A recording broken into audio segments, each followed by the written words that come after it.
Hello students. Okay, now we are going to go through the 2020 paper 2. Okay, so when I go through this, I hope that you have already completed your work.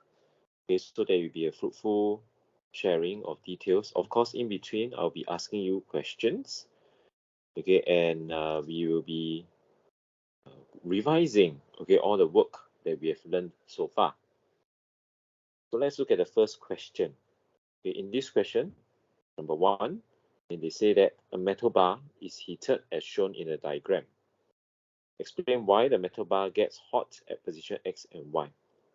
Now, if you look at the question, they say that they are heating the metal bar in the center here.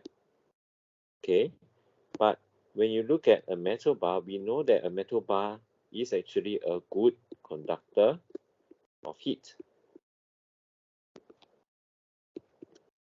Okay, so what is so special about the positioning, okay, of the heat, okay, with respect to X and Y? Now think about it carefully. Okay, when you heat up the center here, what happens to the temperature here? Okay, so we know that the temperature will become higher in the center.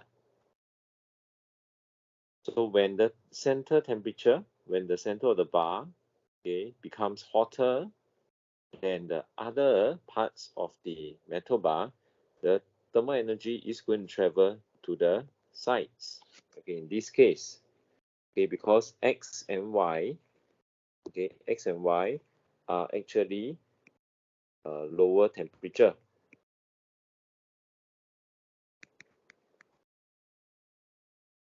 Okay, so this is what you actually need to explain to the examiner, okay, when we talk about the answer.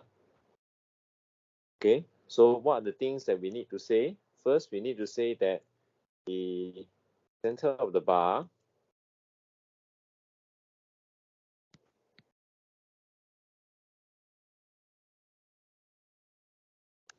becomes hotter than the rest of the bar.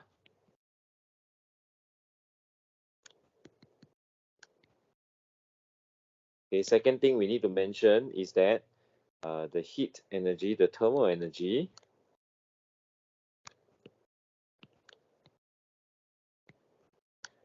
travels from a region or a place of higher temperature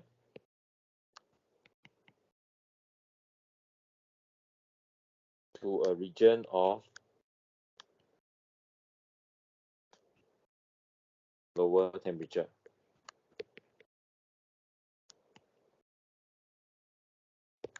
Okay, which is X and Y in this case. So this is the answer that we need to, these are points in the answers that we actually need to see in order for you to be awarded the 2 marks. Let's move on to the second question. A boy has eaten a healthy breakfast. Circle the form of energy supplied by the breakfast food. Okay, so think about it. Okay, elastic potential energy, gravitational potential energy, kinetic energy, are they actually the energies that we need? Okay, as a quick revision, kinetic energy is always associated with something that is moving. Elastic potential associated with something that is stretched. Gravitational potential energy is associated with height of an object from ground. So in this particular question, okay, we are not looking at these 3 things. We are actually looking at chemical potential energy, which is actually the answer that we need. Chemical potential energy basically is energy stored in a chemical. So food itself has a lot of chemicals inside, a lot of molecules inside, so it has chemical potential energy. Okay, moving on. A boy is on the diving board 3.5 meters above the water. So now this boy is standing 3.5 meters above the water. Let's do a very quick sketch of the boy with respect to the water. So he's standing 3.5 meters from the water. It is okay to sketch, no worries. The boy dives off the diving board into the water. So the boy is going to jump into the water. The gravitational potential energy of the boy decreases by 1,400 joules as it moves from the diving board to the water. State how much kinetic energy the boy has when he reaches the water. So we know that at the start, the boy has 1,400 joules of gravitational potential energy. So at the start, we know that he has that amount. But when he jumps in the water, he's going to lose this amount of energy as well, 1,400 joules of energy.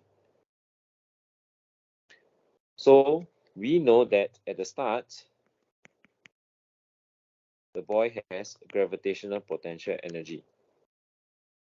But when he jumps off, this gravitational potential energy will keep decreasing as he falls into the water. So at the end, what sort of energy does he have? Yes, you are right. In the end, he only has kinetic energy. So that means all the gravitational potential energy is going to be changed into kinetic energy. So at the start, if he has 1,400 joules of gravitational potential energy, at the end, he will have the same amount of kinetic energy because energy cannot be created or destroyed. It can only be transferred from one form to another. I hope you are clear with the questions the first two questions. Let's move on to the third question. Draw a straight line to match each type of wave to its use. So for this particular question, I really need you to go and look through the notes. If not, go and Google on the YouTube channel, on YouTube. Find out from YouTube, this particular video, called electromagnetic spectrum. Sorry, spelled wrongly.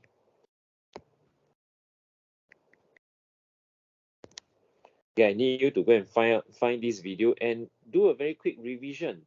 Using this song. This song will hopefully help you to remember most parts of this question itself, or most parts of the details of the use of the different types of the electromagnetic waves.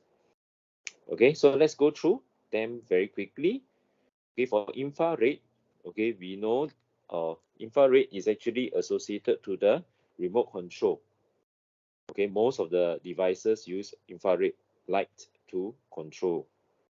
Down here, they talk about the light, is actually used in telecommunications, just to help you. When we talk about telecommunications in light in this particular question, we are most likely referring to the use of the optical fibers. Your fiber broadband at home, the internet, does use light, in fact, visible light, and is being transferred through optical fibers. Next, we have microwave and ultraviolet. Now if you look at the last one over here, there is this thing called satellite communication. And this part I need you to remember as well. The microwaves are actually being used in satellite communication because this is the only wave that can pass through the atmosphere without much loss in energy. Lastly, ultraviolet, okay, tends to be used for sterilization. Okay, of course, it's also being used for the detection of the counterfeit money. Okay, there are of course other uses. For example, the use of ultraviolet, okay, in sun tanning as well. Moving on, question 4. Okay, in 2017, the world record for running 100 meters was 9.58 seconds. Calculate the average speed of the runner. Okay, let's recall. Okay, speed, what is the formula? Okay, if you have recalled correctly, you will know that speed is just distance divided by time. Okay, so if we were to look back at this particular question, okay, we want to find the average speed. Okay, we are just taking the distance, which is 100 meters, divided by the time, which is 9.58 seconds.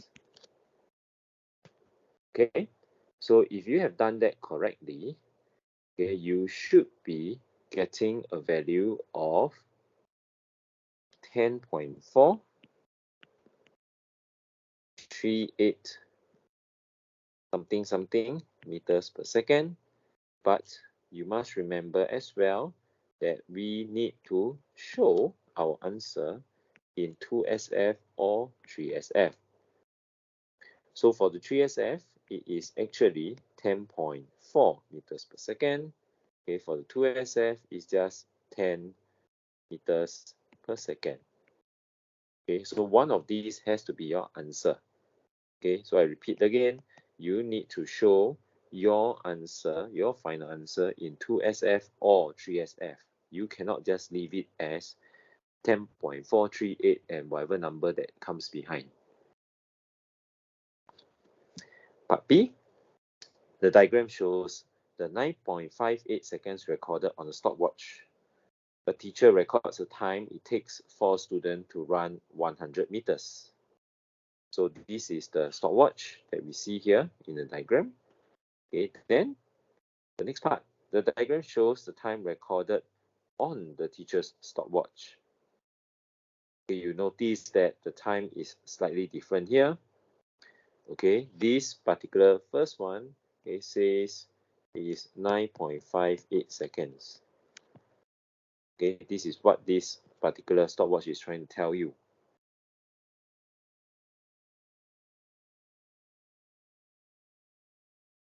Okay, then the next one, the diagram shows the time recorded on the teacher's stopwatch. So in this second stopwatch, it shows 18.39 seconds. Because if we compare to the first part of the question, okay, this first part of the question actually gives us the clue here already, 9.58 seconds shown on the stopwatch.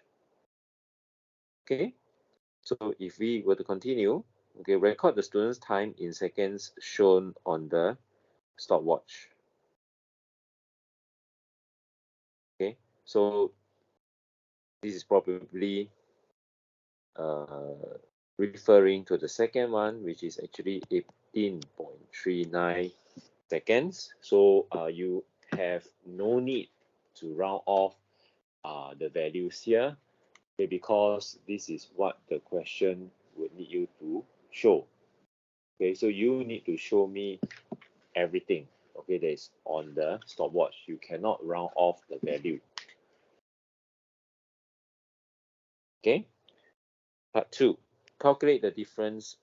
Okay, difference meaning I need to take the larger value minus the smaller value. Okay, between the time it took the student to run 100 meters, okay, and the 2017 world record. So difference meaning I need to take larger minus smaller. So larger value here is 18.39. Smaller value, which is the world record, okay, which is 9.58. Okay, you will need to show how much is this. Okay, remember, show your working. When you show your working, you need to write out everything. Okay, this is to do two things. Okay, one is to make sure you have written down everything correctly. Okay, and you did not just randomly come up with a certain value. Okay, so you need to show all your workings clearly, even though it is a 1-mark question. Okay, second thing is also to help you to check, make sure that whatever they are doing, they do make sense. Okay, is to really help yourself. Part 3, the student has 4 different instruments for measuring length. Okay, so take note, we are measuring length now. Part 3. Take 1 box of instrument. For the instrument, the student should use to measure the 100-meter distance. So look at what you are going to measure. You're going to measure 100 meters. It's quite a big distance. Okay, so looking at the answers here, 1 meter ruler, 30 cm ruler, 50 meter tape, 100 mm ruler. Okay, which one do you think is the appropriate instrument to use? Okay, so answer would be the 50 meter tape, because 100 meters is actually quite far. And if you look at the last one, this is 100 mm. Okay, 100 mm ruler, this is actually very, very small. If I were to change the mm into cm, I need to divide by 10. So I actually get 10 cm ruler. So think about it. Are you going to use a 10 cm ruler to measure the distance of 100 meters? Is it logical? Of course not. Okay, 1 meter ruler to use to measure the 100 meters is still not too bad, but you need to use it 100 times. 30 cm ruler is still too short as well. So in fact, the best answer would be still the 50 meter tape. Part 4. The stopwatch contains a battery. State why the stopwatch needs a battery to work. Okay, what do you think? Okay, so looking back, okay, at the idea of a battery, what does a battery provide for the device, which is a stopwatch? So I'm going to write down that question, get you to think from that point. Okay, what does the battery provide for the stopwatch?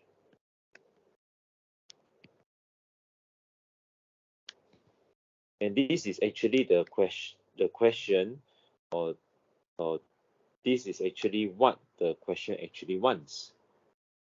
Okay, so the answer that the question is actually looking for is that the battery provides electrical energy for the stopwatch to work.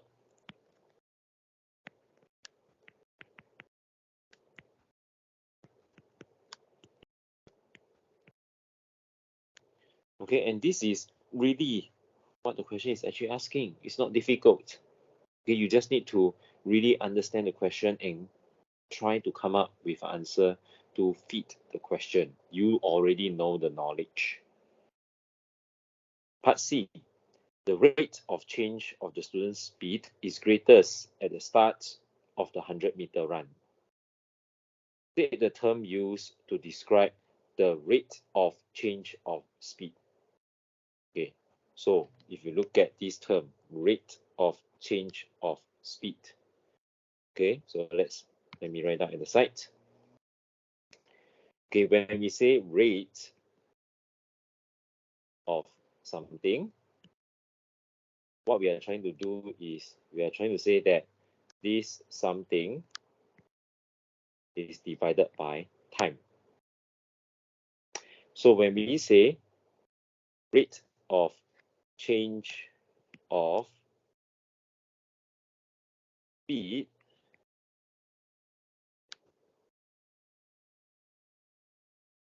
okay, what we are trying to get you to do is really, I want you to take change of speed divided by the time. So if that is the case, then let's look at this formula now. Change of speed divided by time. What is speed divided by time? What does that give you? If you recall, this actually gives you acceleration. How fast is your speed changing? So the term used that is required here is acceleration. Okay, I hope this is clear enough for your understanding. Okay, you may pause the video here if you have yet to complete the other 3 questions. If not, you may proceed. Please remember to do your corrections.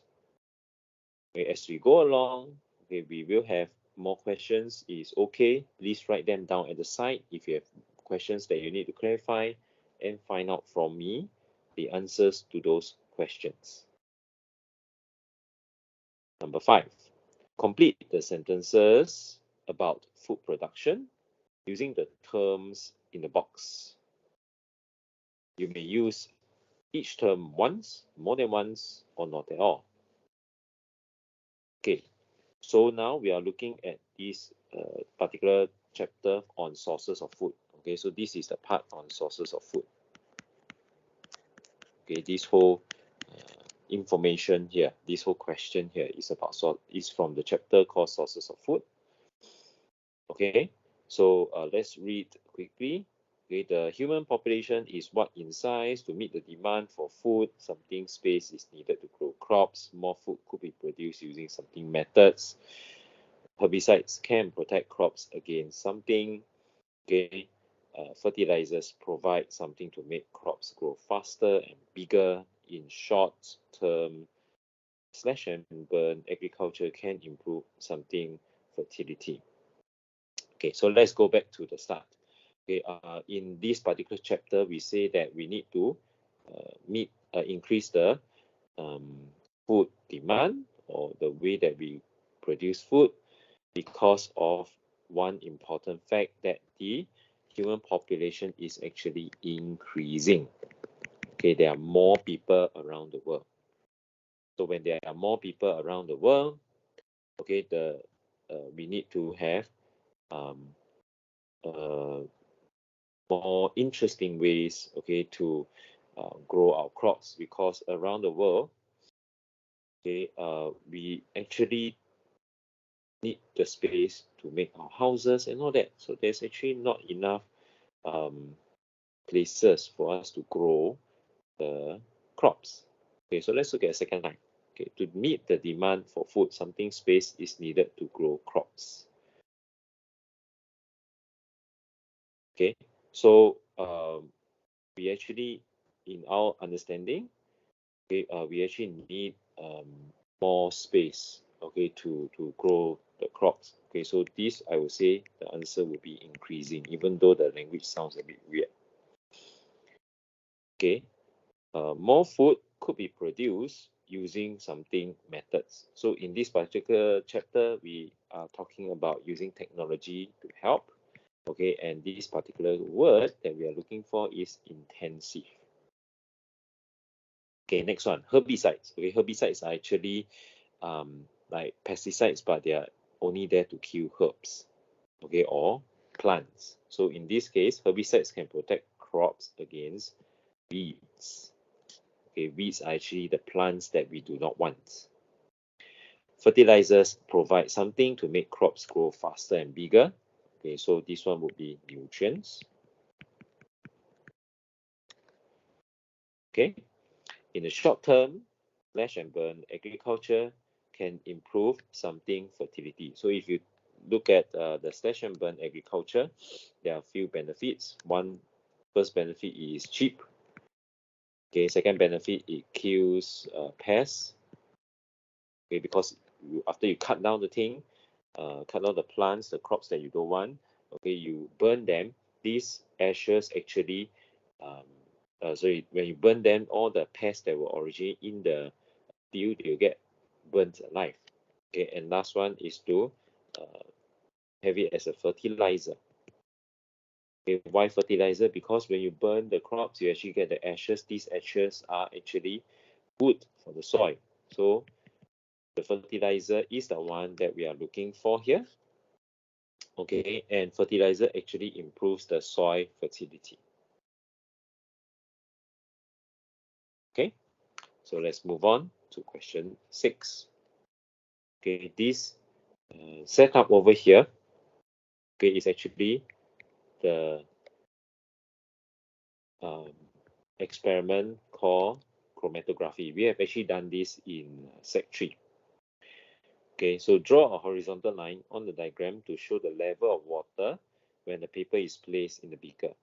So for chromatography, we need to make sure that the water must be below the start line, must be below. Okay, but at the same time, it is just touching the paper so that the water can actually seep up. So as long as you have drawn something that looks like this, okay, where the water touches the paper but not at the same height as the start line, you're fine. Okay, part B. The start line has been drawn in pencil. Okay, why do we need to draw the start line in pencil? Okay, so if you look at all the experiment or this particular part of the chapter, okay, we choose the water, okay, because water is soluble. Water can make the things that we are testing dissolve and move up. Okay, so all the compounds here, okay, must be soluble in water. Okay, that means they need to be able to dissolve in water.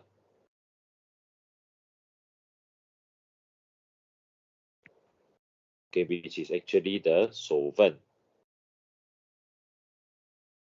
Okay, so in this case, the solvent, okay, is actually the water. Now the pencil start line, okay, the start line has to be in pencil because we do not want that to interfere with our results. Okay, it's there to help us know where we started off. So, okay, the answer that we actually need is that pencil is not soluble in water. Okay, so just nice. Okay, state the name of this type of separation technique. Okay, it's called chromatography.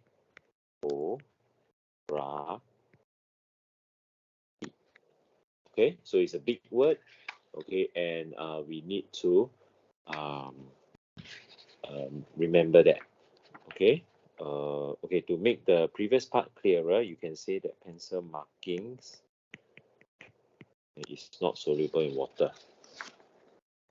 Okay, so you need to be very clear what we are talking about. So in this particular question, we are not talking about the actual pencil. We're actually talking about the marking left over by the pencil when we are using it.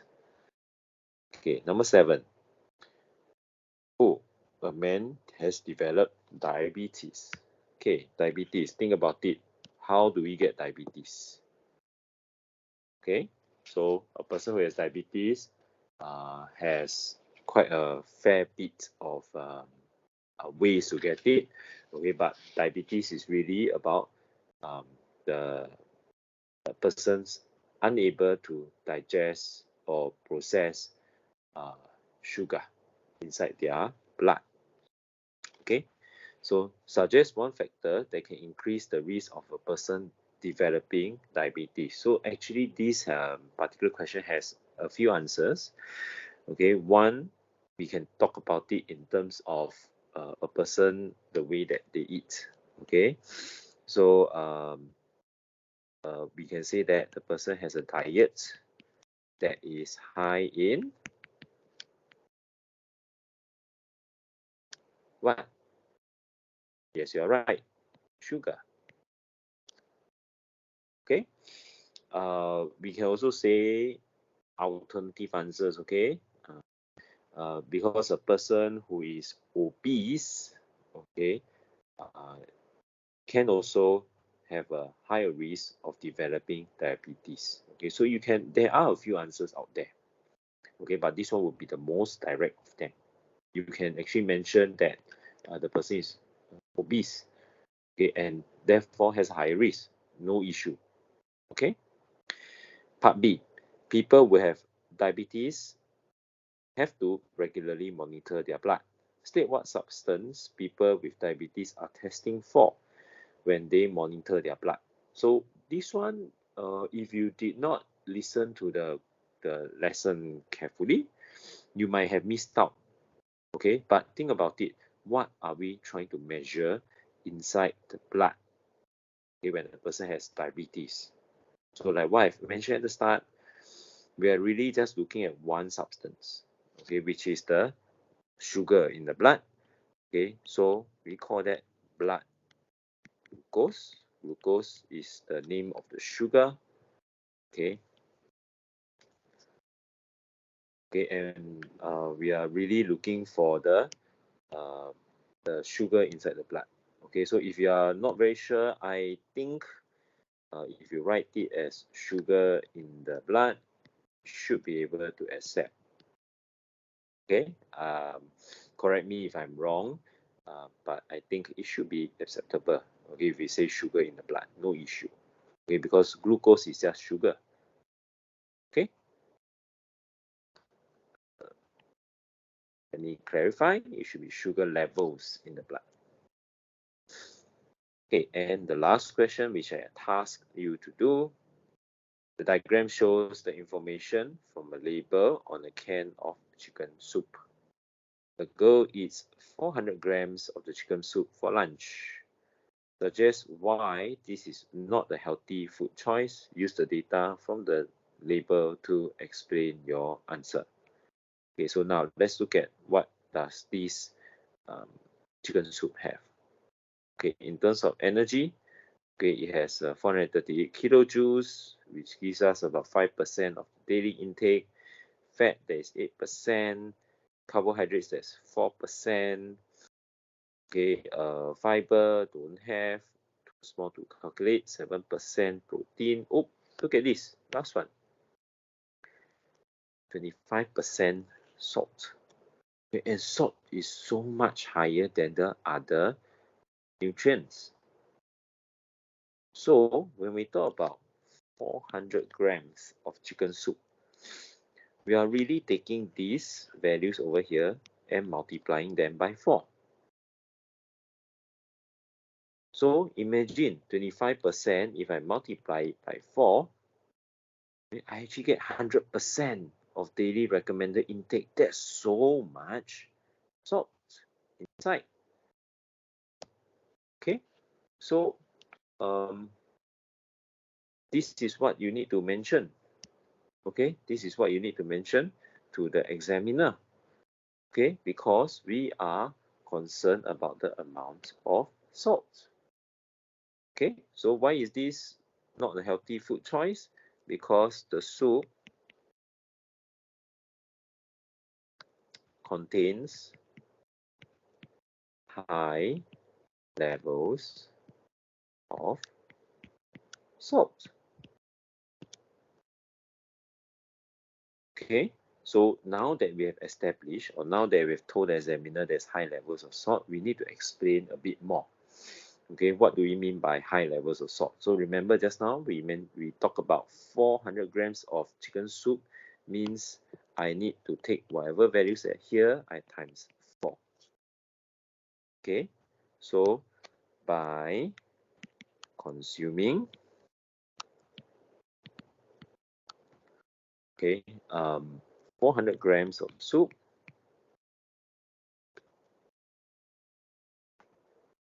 okay, the daily intake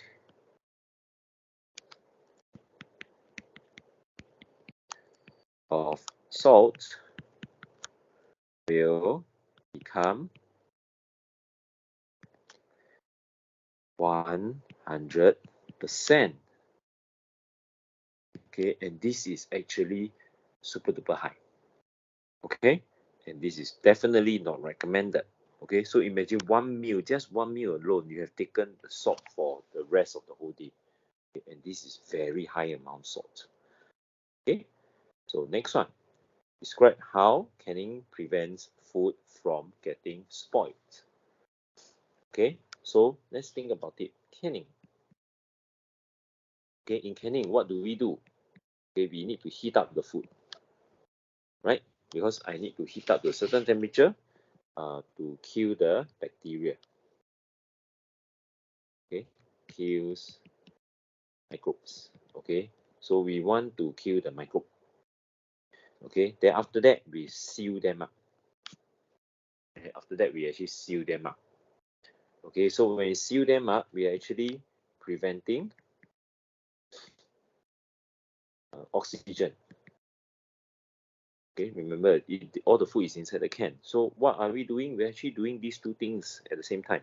So this is what we need to describe, because it's 2-mark question, right? So there's 2 parts to it. Okay, so heating up. Okay, the can, the food in can kills microbes. Okay, so this is the one point that we need to see. Okay, second, okay, when we seal up the can, okay, we are actually not we don't write we here. Okay, we are actually depriving or deprives microbes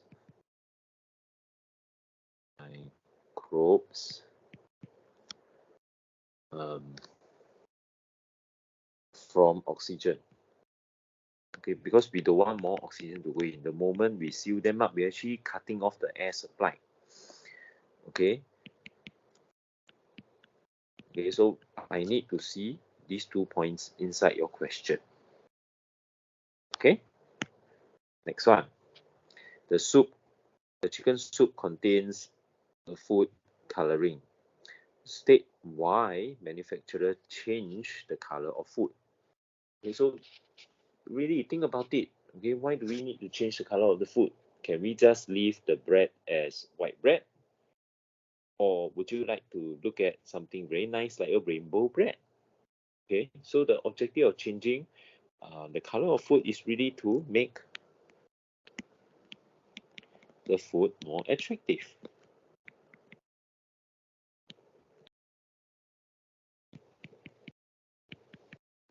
Okay, and there's no two ways about it. Yeah. Inside our lessons, okay, we of course we learned that food coloring, okay, changing the appearance of food is really one of the many things that a preservative can actually do. Okay, so this is not preservative, additives, food additives can actually do. Okay, part D. Chicken soup contains some carbohydrates. State the dietary importance of carbohydrates. So think about it. Carbohydrates, what can they do or what do they do? Okay, so for carbohydrates, okay, they actually provide, or more like they are the primary sources of energy for us.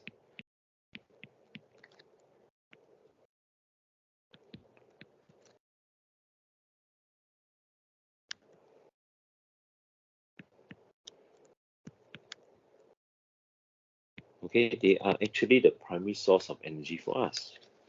Okay. Next thing, okay, remember during lesson time I actually mentioned this before. Starch is a type of carbohydrate. Okay, carbohydrate is a big term. Starch is one of the many types of carbohydrates. Okay, so state the name of the test for starch and any color change that shows the starch is present. Okay, so this one you have to remember. Okay, the only test that can check for starch is actually the iodine test. Okay, when they say name, you just need to give the name. But when they say describe, okay, the other particular question will be describe the test. Okay, I do a comparison here. When we talk about describing the test, we need to tell people how it is done. Okay, so in that question, okay, we have to say that we drip iodine onto the food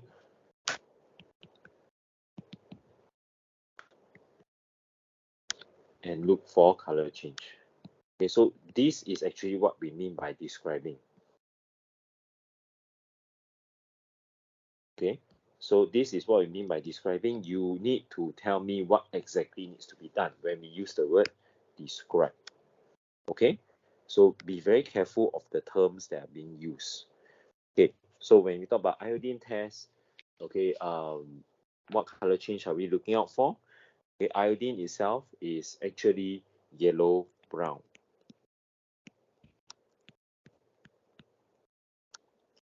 Okay, so the color change should be starting off with yellow brown to blue black. Okay, so do remember this color change. Okay, so with this, I shall pause my video here. Okay, and I'll see you all back in class. Okay.